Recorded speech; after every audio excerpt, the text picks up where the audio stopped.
So I think probably it was different several years ago where I couldn't be as vocal, and I had an example of when you're able to dress the way you want to dress and you're able to say the things that are true and you're able to show up in the space really organically and authentically. Can't ever wear the same color as Her Majesty if there's a group event.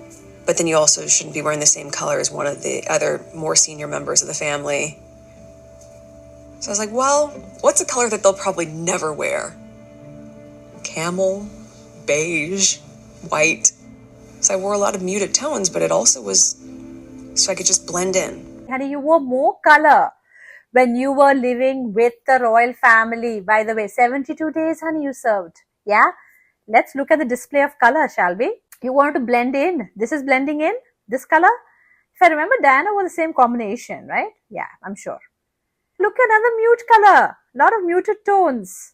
Another mute one. Here we go, another muted color. So sad, Meghan. You just could not wear what you want and you could not do what you wanted and you could not say what you wanted. Yeah.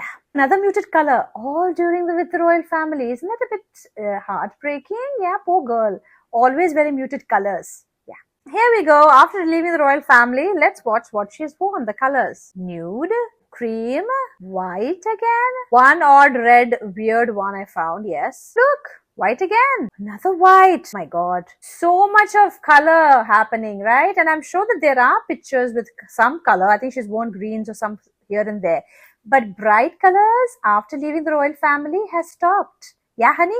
You were actually copying the royal family. Yeah? That's what was happening. And I'm sorry, what's wrong with classy people don't need to go on blabbering non-stop nonsense and have 100 interviews to prove a point. Yeah, let's see what the comments say, shall we? Let's go. Okay, here we go. She is so authentically inauthentic. Does she ever say anything organic, authentic? That is like the two words she obsessed with using. Let's face it. She opened her mouth again. It means she's lying. Why can't she not stop? She can't. She will not stop. Okay? What does she think it's acceptable to ridicule and mock the British traditions in the royal family? She knew what she was marrying into. These people need to stop giving her a platform. I agree completely. Listen, if Prince Harry decides to get a divorce, we need a bank holiday in UK. My God. She still refers to herself a Duchess of Sussex. I mean, she is not relevant unless she's talking about the British royal family. She never shuts up about the 70 days total she spent with the royal family.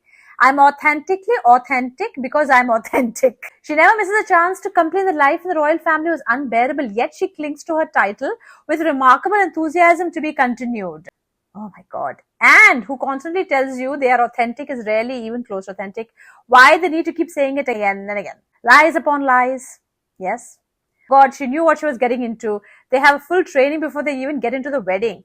She knew but thought she was above it all and can't stand her. I mean, they have professional training done. Even Princess Catherine had to go through that because she came from the middle class. In fact, Meghan, Princess Catherine is another example. She came from middle class as well. She was trained completely. If you see her right in the beginning, she was very carefree. She was very flamboyant. She would wear what she likes. And she was very, before marrying into the royal family, she was like that. And then when you marry into a royal family, you are trained. There are some customs and traditions that every member should follow. It's a good thing. The way you are trying to put it is like a bad thing. It's a good thing. Not needing to talk all the time is what I love about the royal family, which makes them lovable. There is no need to go on talking and sharing your view for everything. Okay? And even if you want to do that, since you decided to leave them, stop criticizing. It's their way of living. They like it. What do you have to do with constantly bringing them up? It tells me that you have nothing else to discuss. If you see other celebrities go on podcasts, they have a career. The moment you put out an opinion there, it's fair game.